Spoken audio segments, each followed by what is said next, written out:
Okay, slightly different sort of video. This is the television that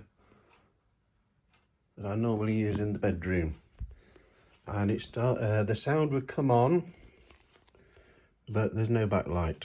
Okay, so the first thing to do is remove the stand, 4 screws on the back there. Right, you may not need to do that based on what I now know. So then you've got a series of screws here around this back panel with all the connectors on it.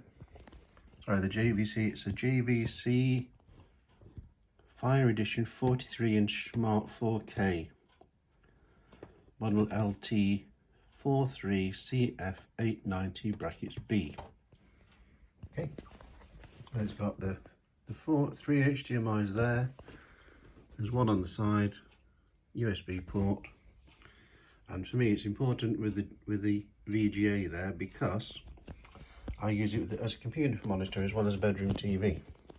So you remove the 1, 2, 3, 4, 5, 6, 7, 8 screws.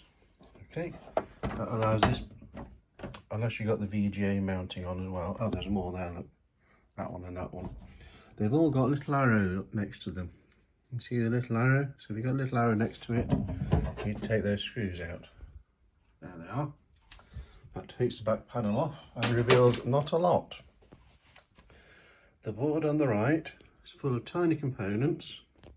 What looks like a processor there, a computer processor, card slot, and then you can see the connections there, the outputs and aerial input and outputs, Ethernet. So if the problem's on that board, I mean, look at the size of those components. They're tiny. If you watch some videos about repairing computers, then you know that the things with numbers on, they're links actually, they're not resistors. That black thing there, and the pointing device, left-handed, that's obviously a processor. The Qs are transistors. These brown things, they're capacitors. That's a coil. 3R3 is a coil, basically a piece of wire. Anyway, that is not the problem. The problem is that the television, I'll just zoom back out again, will come on when you press the power button, but there's no backlight, there's no picture, which means you can't navigate through any of the menus. So where power normally come, where's the power lead gone? I think the power lead's on the floor. It is. So I've already had this board out, so the power lead plugs in there. Okay, so that's the first bit to come off. There's a black connector here, which connects the power board to the main processor. Does it say what it is? The media? No, it's just got numbers on it. Anyway, that's a television board that does all the decoding and producing the picture. And then you've got a connector down here, just red and black. And maybe that goes to the power button. It's going the wrong way for the power button because the power button's over there. Can we see the power button? I've taken the power button. No, the power button's there. That's the power button. Yeah, I mean, everything's plugged in as it should be.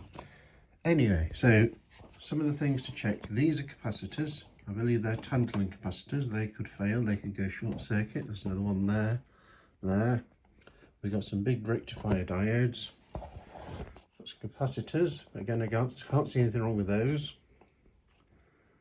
Diodes should measure 0.5, 0.6 with a meter on the diode scale. So if it doesn't measure that, swap the leads round, it should measure the other way.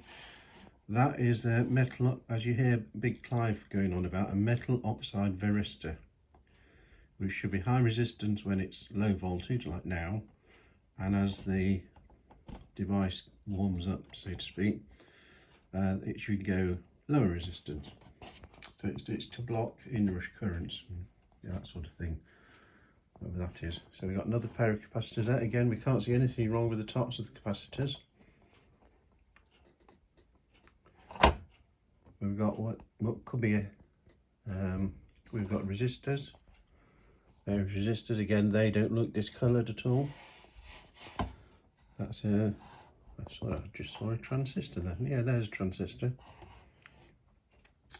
But anyway, to cut a long story short on that, if you look up the Vestel part number there, Vestel 17IPS72, it's a very common board. It's used in lots of branded televisions, well, generically ones, so JVC, Toshiba, Panasonic, Bush, obviously. Right, so that size fairly easy to check. Nice big things. Turning it over, and oh dear. Zooming in again. So this board has got capacitors on it. It's got microprocessors on it. Out of focus. We've got diodes, another microprocessor. The big things there, that's a MOSFET. So if you watch the electronic repair fella, you check those for shorts between the legs, and I've checked those and they're not shorted. There should be 4. Oh, there's 4. There's another 2 there. Yeah. Bizarrely numbered 1, 2, 3 and 7. They look like opto-isolators there, those 2 things. Zoomed out a bit too much there. Zooming back to 1. So basically what I've come up with is there being one diode. Again, diode's very difficult to spot, particularly with this iPhone trying to film this. Let's see if we can find a diode. See if we can find some light to the windows. There we go, that's better.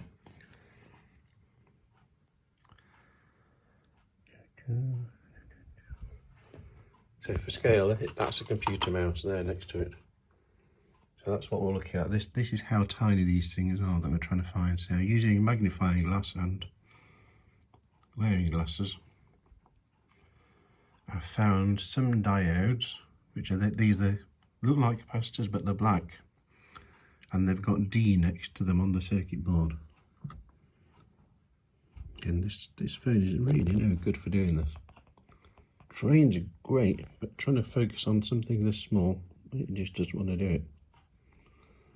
Yeah, the board's upside down, so you see R's are resistors, capacitors.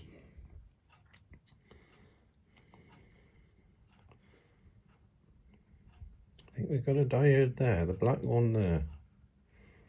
Right in the centre of the screen, I think that's a diode. Yeah. So they're just like the components on the other side. These massive things, power diodes. They should measure 0.5 or 0.6 of a volt with the positive lead on this end and the negative lead on that end. And just in case you think I'm going to blow myself up, I have discharged all the capacitors by shorting out the lead with a screwdriver. I've checked all the capacitors, none of them are short-circuited. Checked every capacitor on the board, none are short-circuited. The only thing that came close to being a short circuit was these 2 devices that look like capacitors. If you look closely, it says TH, which means they're thermistors. So they're supposed to be short-circuited. Resistors, thermal resistors. So unless we've got a fault within these transformers, that one, or that one, we've got what look like chokes there. They could be transformers again. Difficult to know. Oh, very tiny stuff. But there's no liquid damage there. There's nothing that looks obviously burnt. There's no smell of burning. You can smell burning if it's burning electronics, and I can't smell any burning. And I've just found 2 diodes, which are these teeny tiny things. I'll get the pointing device again. Diodes, that's a diode there. So that diode there And there's another diode up here, another one over there, and those are measuring, instead of measuring what you'd expect, the 0.6 or 0.5, they're measuring 0.05 on their digital multimeter. Very difficult to film that. I don't know how people do film this stuff. Anyway, so what we discovered was, the original thing was, the part number is that the model number is there. The board that's likely to be faulty, I mean it can only be two boards that are faulty. The power board or the output board. Early searching on the internet said Varistor S14 could be blown open. I showed you the Varistor, it isn't blown open. That's the Varistor, that blue thing. No, it isn't. That's the Varistor, the big dark blue thing. And there appears to be nothing wrong with that. That looks perfectly intact to me. And I think if that was blown open, the television would not work at all. It wouldn't just be the backlight that's not working. Okay, now I did do a quick search on the internet. I found that code. Right, so when you're searching for the part, you need to look at this barcode bit here. And it's the top focus. Where it says barcode, the numbers are upside down. It's this number here. That's the one that you need to match. If you don't match that one, the replacement board you order from your eBay will probably not work. And you might do more damage. So it's going to be maybe possible to repair this one. But I'm now going to take you downstairs and show you the computer I ordered it on. So using that code number there, I then went on the eBay, multimeter, magnifying glass, coffee going cold, cat.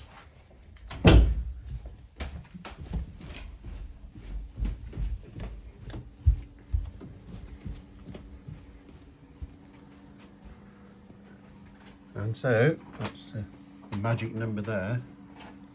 So I ordered that board, power supply for 43UO, etc.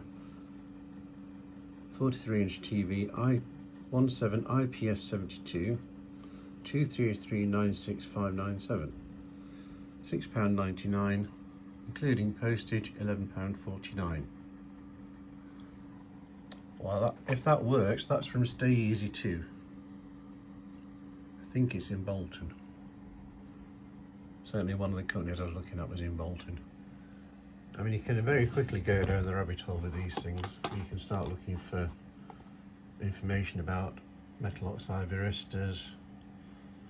What should it be? Yeah, whatever. Is it faulty? Has it blown open? No, it hasn't. Apparently we've got power supplies have a short circuit protection in the LED driver. Most of the time the MOSFET or diode is glued to the faulty backlight. Well, we checked the MOSFETs and they're not shorted.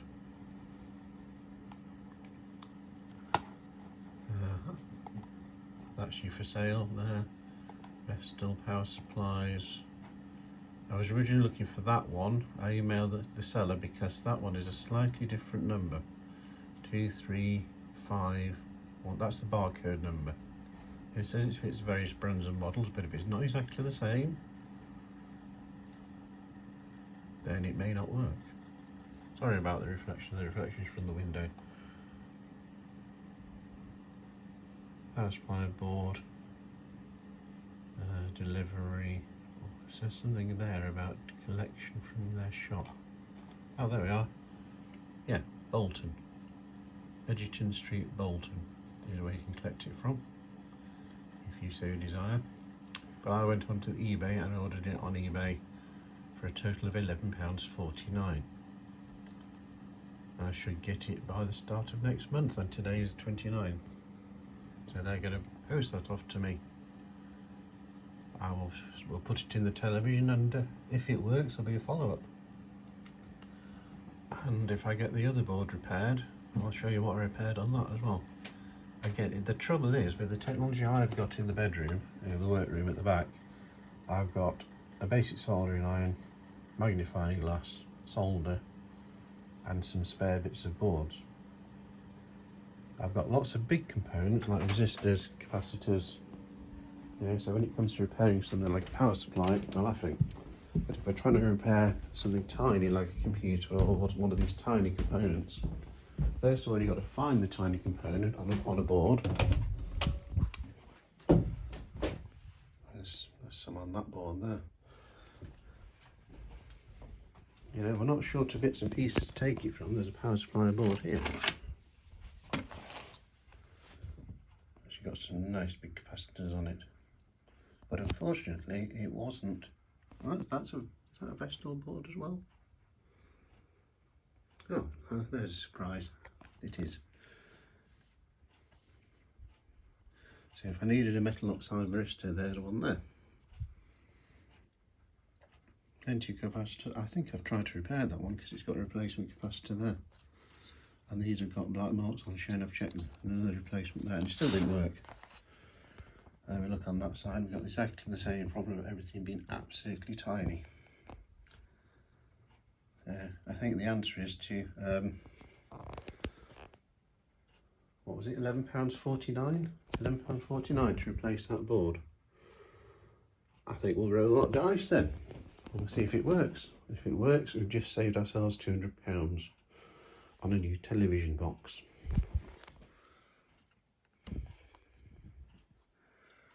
Yeah. Oh, sorry, a little bit of information. If you unscrew all the screws, because there's a whole load of screws around this bit as well, then this bit comes off. And you don't need to do that because, and there you've got, this is to do with Wi-Fi. So that's what that bit does. You've got the main driving boards here for the LCD screen. You can tell by the connectors. You've got two connectors there, one for each side. We've got the switch to the power switch. So those wires run along here and into there. And walk that on.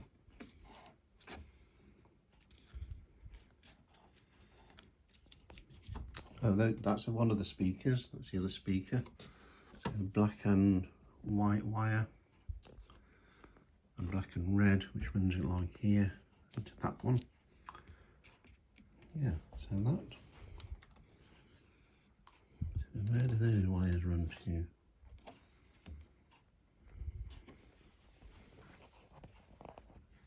Quite intrigued by what this little white plug is powering. It's got a red and a black twisted pair coming down here. I wonder if that just powers the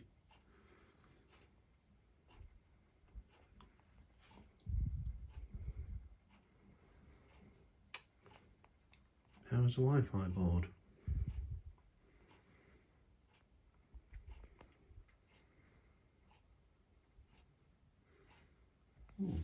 Anyway, slightly different video to usual. A look inside a modern television. It's the most modern one I've got. It's got YouTube, and importantly it's got all the connections I need. I can use it as a computer monitor because it's got the VGA and the HDMI. It's got the optical out there to go to the home cinema system.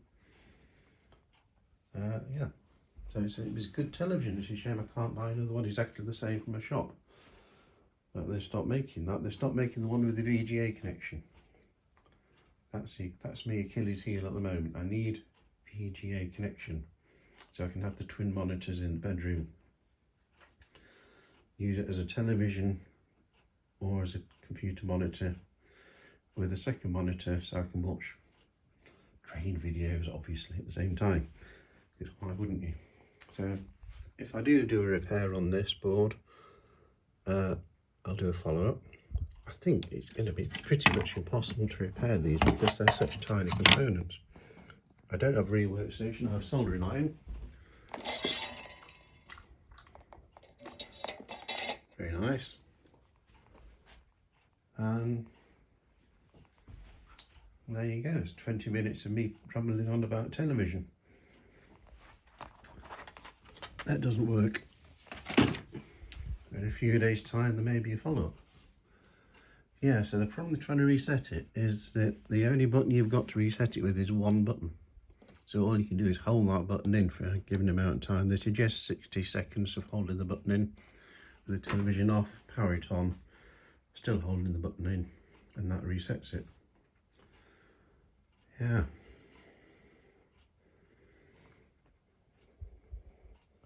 Quite amazing when you look at the tininess of everything, that it all works, how few components there are. Well, there's lots of components, but they're very small.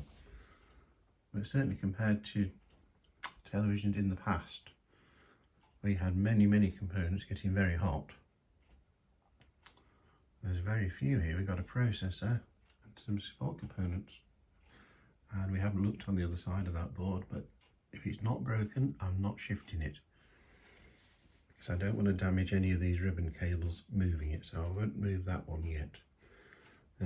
We'll see if a replacement power board fixes the problem, because if it does, it means that this power board has the fault that I think it has, which is a couple of shorter diodes, but tiny diodes on this side of the board, not the massive ones with the wires that you could easily replace. So they're obviously not discoloured in any way. You can read the writing on them. That one's got a bit hot there. That's a fuse. I checked the fuses. Oh, there's fuses as well. That's a fuse. This thing is a fuse. These two things are fuses as well. I checked those. They've got continuity. They're not a problem. So yeah, so things that I can check, I have checked. And everything on the top of the board seems okay. It's something underneath the board. One or two of these tiny diodes that have gone short-circuited and possibly have damaged. I mean, how would you know if they damaged one of these chips? So I could replace them and then still have problems because the chips have then been over, given the wrong amount of power. Anyway, that went to an extra 2 minutes of rambling. Okay, if there's a follow-up to this, I will post it. Thank you for watching. Hopefully tomorrow we get some trains to watch.